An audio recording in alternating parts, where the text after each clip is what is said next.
Welcome to this presentation on the hidden realities of rural tourism. We often see headlines about labor shortages, but today we are looking at a different problem: the unregulated shadow economy.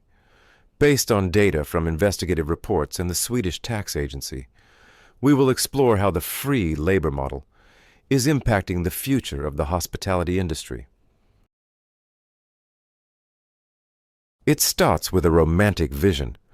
Platforms and unregulated social media groups pitch a win-win scenario. Travelers get to see Sweden for free in exchange for a helping hand.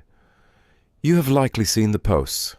Come help at our eco-hostel in the archipelago. Free stay for 5 hours of work per day. But while this is marketed as a holiday exchange, the reality is a global labor marketplace, where tasks like cleaning and reception replace paid staff. Let's look at the numbers. The cost difference is staggering. An honest entrepreneur who follows collective agreements pays wages, social fees, and holiday pay. For 20 hours of labor, the cost is roughly 4,446 Swedish krona per week. Compare that to a shadow operator using a volunteer. Their labor cost is zero. They only pay for room and board, estimated at 1,500 Swedish krona. This creates a 66% cost disadvantage for the law-abiding business. For the small one-person business in rural Sweden, this is devastating. When competitors use free labor, they can artificially lower their room rates by 100 to 200 Swedish krona per night. Honest businesses aren't just competing against other hotels. They are competing against businesses with near-zero labor costs. This unfair competition creates a structural incentive to break the rules just to survive. The cost is also social. The hospitality sector is historically the nursery for the Swedish labor market. It is where young people get their first job and learn responsibility. But when entry-level tasks are outsourced to unpaid tourists, we remove the first rung of the career ladder for local youth. We are effectively exporting jobs that should belong to the local community. As scrutiny on specialized apps increases, this shadow market is shifting to unmoderated social media groups. Here, there is no oversight. We see businesses explicitly asking for volunteers to run profit-generating activities, like summer cafes. Recruitment happens in private messages, leaving no paper trail and increasing vulnerability. Many hosts believe that calling someone a volunteer makes it legal. That is a myth. In Swedish law, the deciding factor is control and leadership. If you set the schedule, define the tasks, or demand that rooms be cleaned to a specific standard, that is an employment relationship. The title you give the worker does not override labor law. Furthermore, free food and accommodation is actually a taxable benefit.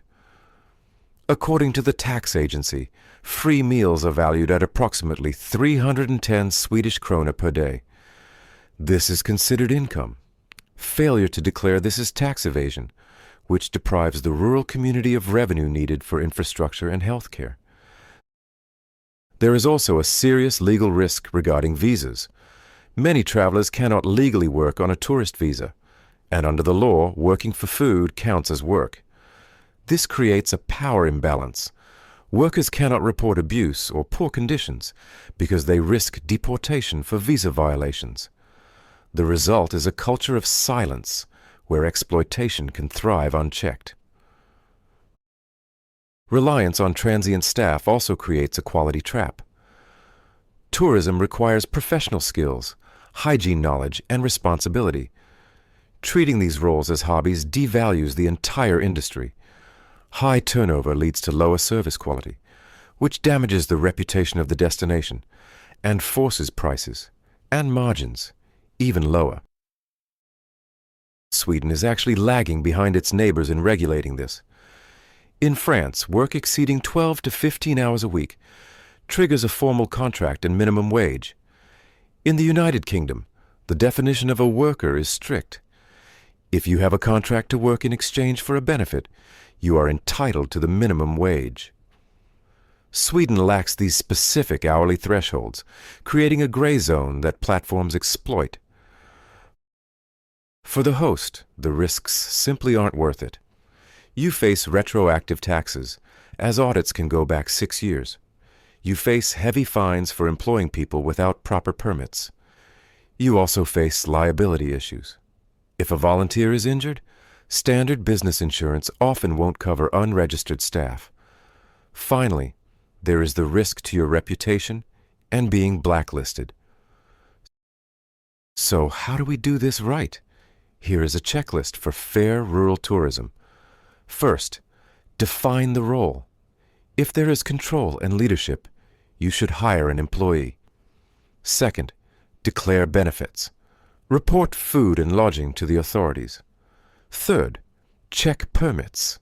Ensure all workers have the legal right to work in Sweden. And fourth, recruit locally. Try to hire a local youth first. True cultural exchange should involve symbolic gifts, not a structured 20-hour work week. The short-term gain of free labor creates a long-term loss for our countryside. It erodes the tax base and blocks young people from the workforce. We need to support law-abiding local businesses and report unfair competition.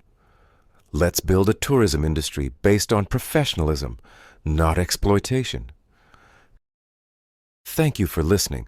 If you found this insightful, we suggest you read our other articles on sustainable tourism and labor rights to learn more about how we can protect the future of our rural communities.